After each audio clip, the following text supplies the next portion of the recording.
अब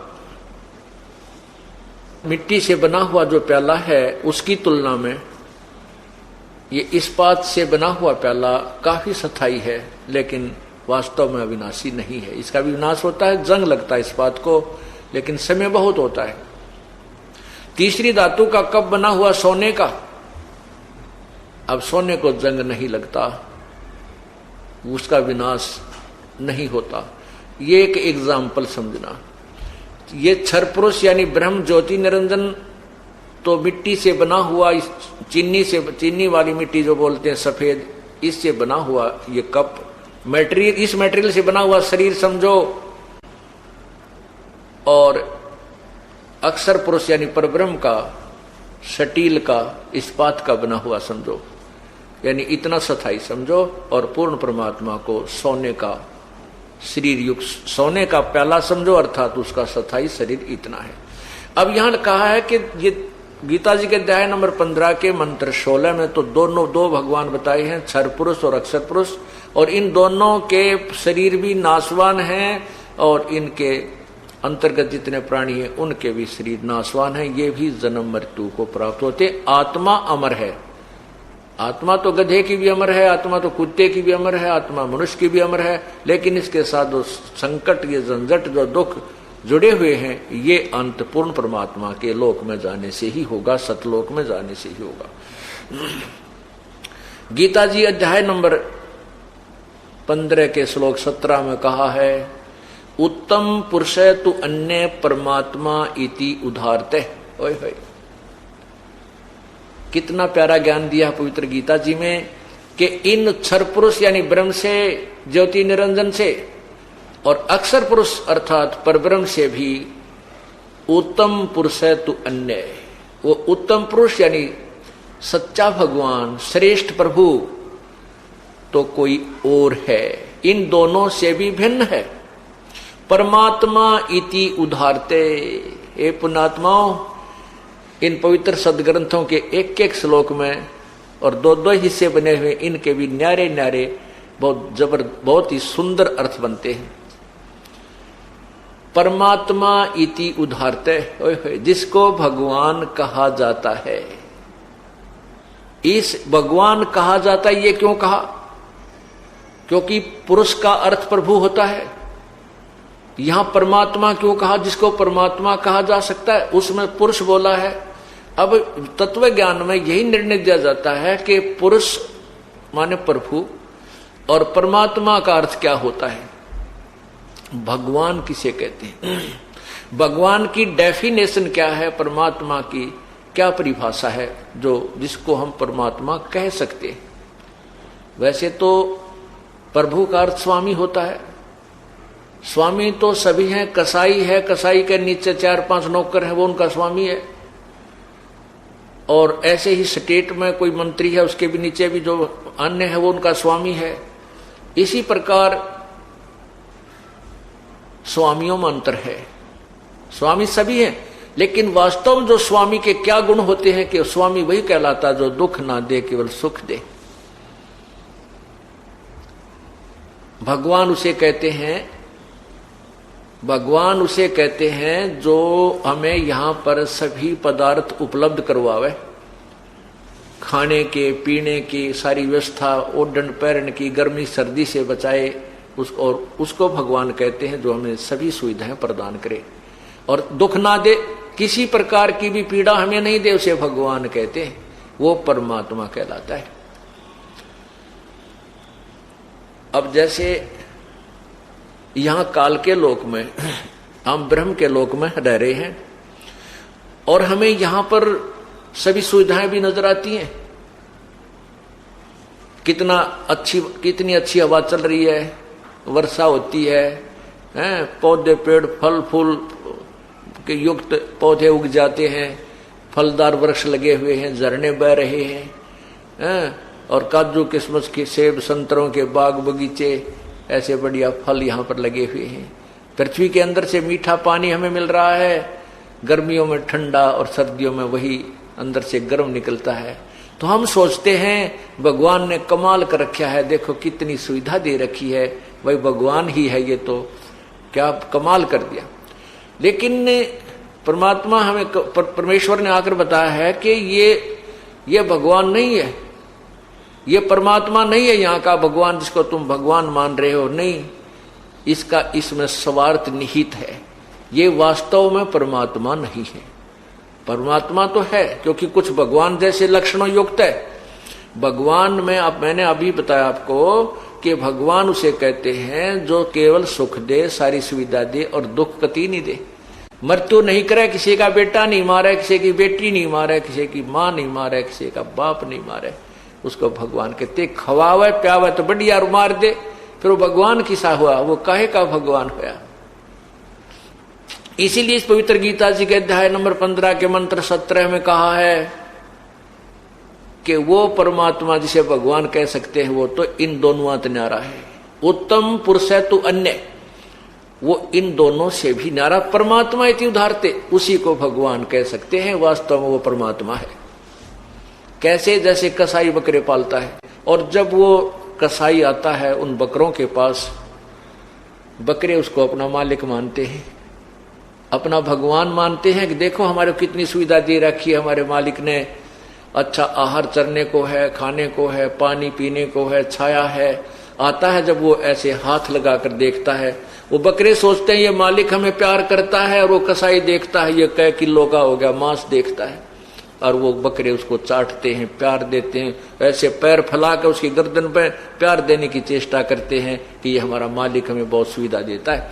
लेकिन उसका स्वार्थ नहीं था, वो देखता है कि ये कितना मोटा हो गया, इसमें कितना मांस बन गया, और फिर उसको जब उसको आवश्यकता पड़ती है, जैसे किसी राजा के नवाब की यानी शादी हो जाती है मुसलमान लोगों में, वो बकरे विशेष कर आहार करते हैं, तो उस समय वो कसाई ना देखता ये बेटा है किसी की बेटी आवेगी, वो तो एक लाठी लेकर उन सैकड़ों बकरों में, हजारों बकरों में चला जाता है, ऐसे लाठी लेकर उनमें 20-30 को निकाल लेता। किसी का बेटा आओ चाहे बेटी आओ, चाहे माँ आवे चाहे किसी का बाप आवे, उन्हीं को काट के और वो अपना स्वार्थ पूरा कर लेता है।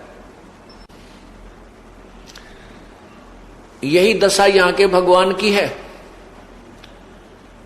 21 ब्रह्मांड एक कसाई का बाड़ा समझो, और इसने ये 3 पाली छोड़ रखे हैं, रजगुण ब्रह्मा, सतगुण विष्णु, तमगुण शिव जी। ये हमें यहां पर रोके रखे हैं। रजगुण ब्रह्मा की रेंज आपको बताई, उनकी शक्ति से हम संतान उत्पत्ति करते हैं, बाई फोर्स करते हैं। हमारे बस की बात नहीं जीव के, ये कितनी बात बनावे कोई। फिर दूसरी हमारा मोह ममता, आपस में प्यार, एक दूसरे बेटा में बेटिया में इतना जबरदस्त है कि जीव के बस का नहीं है। चाहे कितनी बात बना ले कि मैं बैराग ले लिया, जंगल में चला गया, घर त्याग दिया, बालक भी त्याग दिए, नहीं, जीव के बस का नहीं है। कभी ना कभी फेर हुआ समस्या पैदा हो ही जाती है। कितना प्रबल है ये।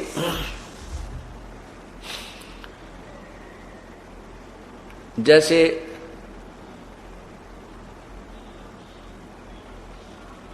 एक व्यक्ति घर त्याग कर चला गया, 2 बच्चे थे, पत्नी थी, वैराग्य हो गया, जंगल में रहने लगा। उनके गुरुदेव ने जहां से उसने उपदेश दिया, वो भी से गुरुजी थे, उनको पता था कि कदे ये चेला वापस ना भाग जा, तेरी सेवा ना करे बुढ़ापे में। इसलिए वो क्या करते थे कि उस व्यक्ति को अपने चेला बना करके कान कून पाड़ के जो भी व्यवस्था करते थे, तो उसको एक स्थान पर फिक्स रखा कर दे कि इस डेरे तो बाहर ना चला जा, कहीं ये फिर वापस घर की याद ना आ जाए इसको। 12 वर्ष तक वो व्यक्ति वैराग लेकर जो गया था, गुरुजी के आदेश अनुसार एक आश्रम में एक स्थान पर रहा, उससे बाहर नहीं गया। 12 वर्ष के बाद उसके गुरुदेव ने कहा जा भी भिक्षा मांग लिया। अब वो लेकर थैला आटा मांगने वाला चल पड़ा। एक घर में जाकर उसने कहा माई भिक्षा देना, तो वो बहन भिक्षा लेकर आटा लेकर बाहर आई। एक लड़के को गोदी में ले रखा था, एक लड़का उसका दामन पकड़कर साथ साथ आ रहा था, मां मां कर रहा था। अब वो बाबा जी 12 वर्ष से घर छोड़कर गया हुआ था, तो उसके एकदम वो मन में फिर आ गई बात। उसने सोचा कि तेरे भी छोटे छोटे बालक थे और जिस बच्चों का बाप ना हो वह कैसे पलेंगे। अब ये बहन है, इसके 2 बच्चे हैं, इनका पति ना होता कितने खुआवे प्यावे इनको। तो उसके मन में आ गई बात कि तू तो बड़ा कसाई रहे और तेरे की जुल्म कर दिया तूने, तो छोटे छोटे बच्चा ने छोड़ के आ गया। वह बेचारी दुखी हो रही होगी, क्या हाल होगा तेरे बच्चा का। इस विचार को करके उसने घर चालन की सोची।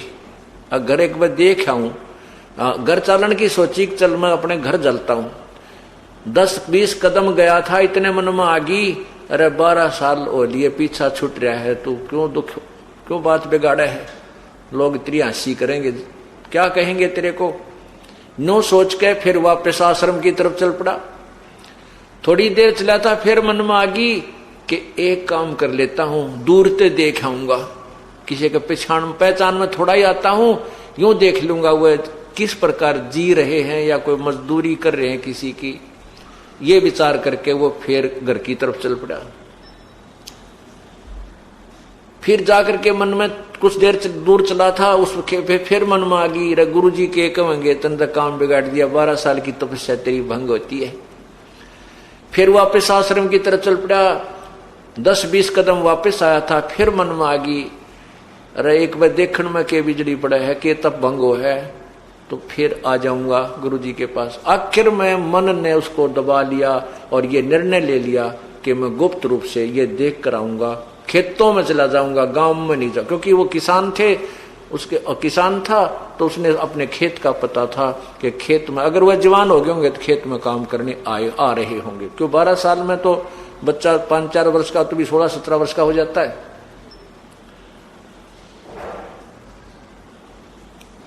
कहने का भाव ये है कि वो बाबा जी दाढ़ी बढ़ा रखी, केस के सिर के केस बड़े बड़े, एक बाबा के रूप में वो अपने खेतों की तरफ चल पड़ा।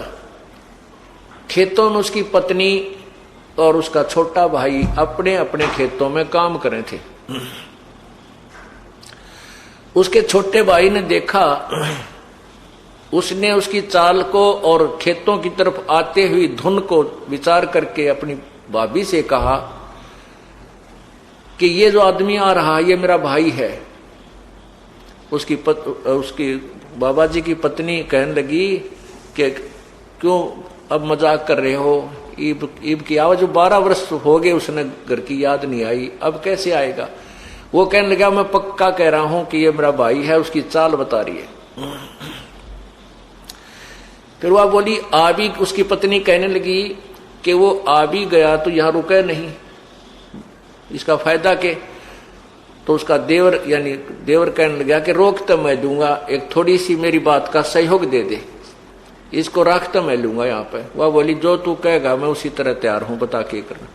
वो कहने लगा कि ये तुम्हारे खेत में जो शीशम है, शीशम का वृक्ष है, ये आपके खेत में है 2 फुट, और मैं इसने काटूंगा, ऐसे काटने लग जाऊंगा, नो को ये जोर जोर से ऊंची आवाज में कहूंगा कि ये मेरा खेत में है, मैंने पैमाइश करवा रखी है और ये हमारा वृक्ष है, मैं इसने काटूंगा, अपनी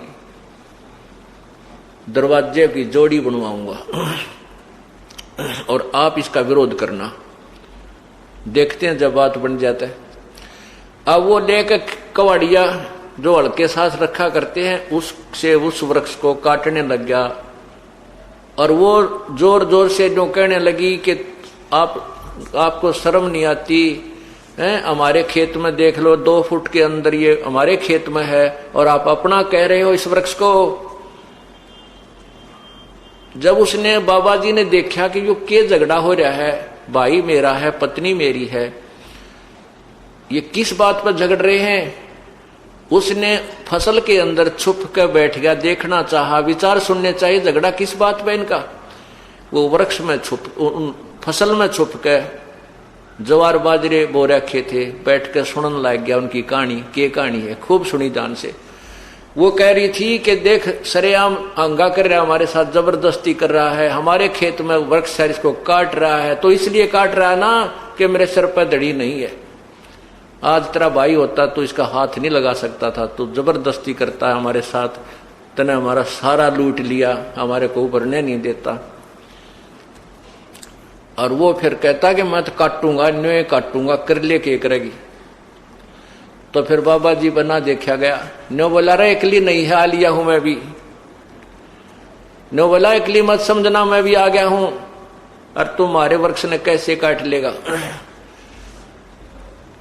अब वो कहने लगा उसका भाई कि बाबा जी तुम्हारे बीच में मत आवे, हमारा घर का मामला है, तू जाता रहना, तुने गढ़ दूंगा मैं।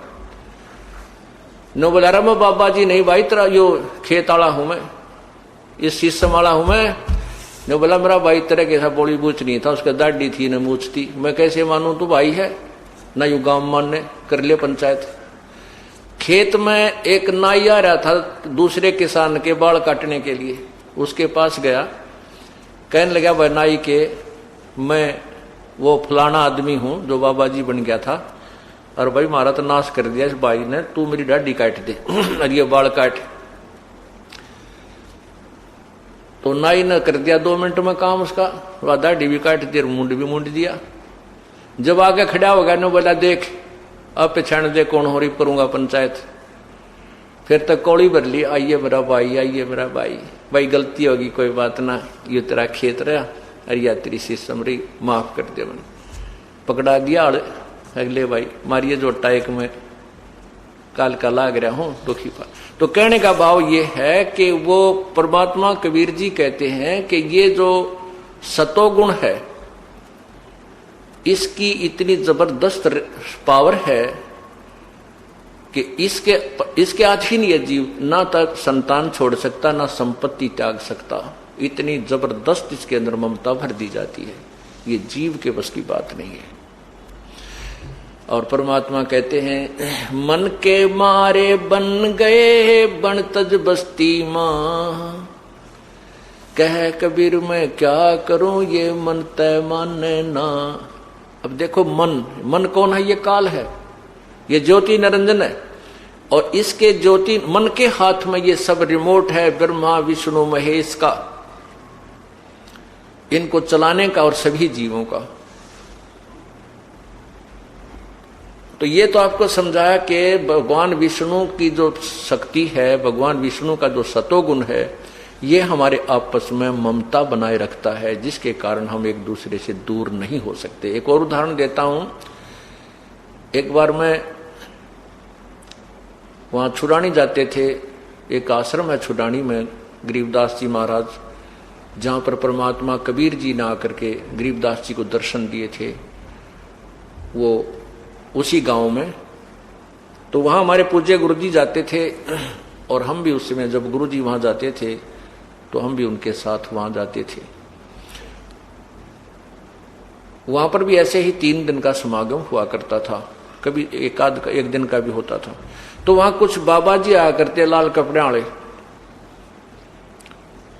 एक दिन 4-5 जने बैठे बैठे आपस में बतला रहे, बातें कर रहे थे। ये दास भी वहां उनके पास बैठ गया जाकर। जब तक मुझे नाम देने का आदेश नहीं था, ना कोई सत्संग करने का आदेश था, मैं अपना भक्ति करता था और वहां सेवा के लिए अपने गुरुजी के पास जाता था।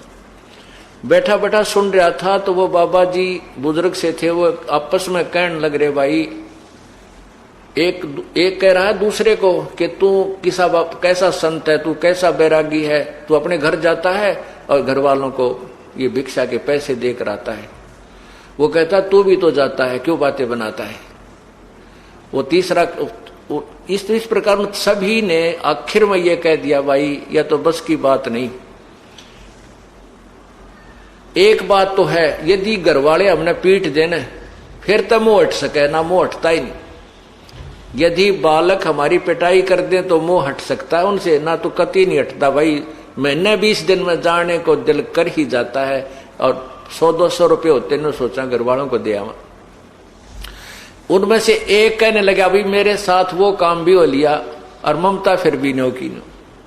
वो काम करता है कि मेरी पिटाई भी कर ली घर बच्चा ने, और फिर भी दिल नहीं हटता उनसे, आखिर में आज भी याद आते हैं, कदे नुकसान कर दें हैं, कहीं और हानि हो जा। 500-400 रुपये इकट्ठे करता हूं, फिर भी उनको देकर ही आता हूं। तो यहां परमात्मा हमें याद दिलाना चाहते हैं कि ये जीव के बस का नहीं है। ये तो उस परम पिता परमात्मा की वो भक्ति, ये तत्व ज्ञान इनके प्रभाव को निष्क्रिय कर सकता है, डाइल्यूट कर सकता है, और अंत में इसका कति समाप्त करके यहां से सतलोक ले जा सकता है। वो उपचार, वो साधना ये तत्व ज्ञान के माध्यम से ही आपको बताई जाएगी, और परम संत ही वो भक्ति देता है। और तीसरा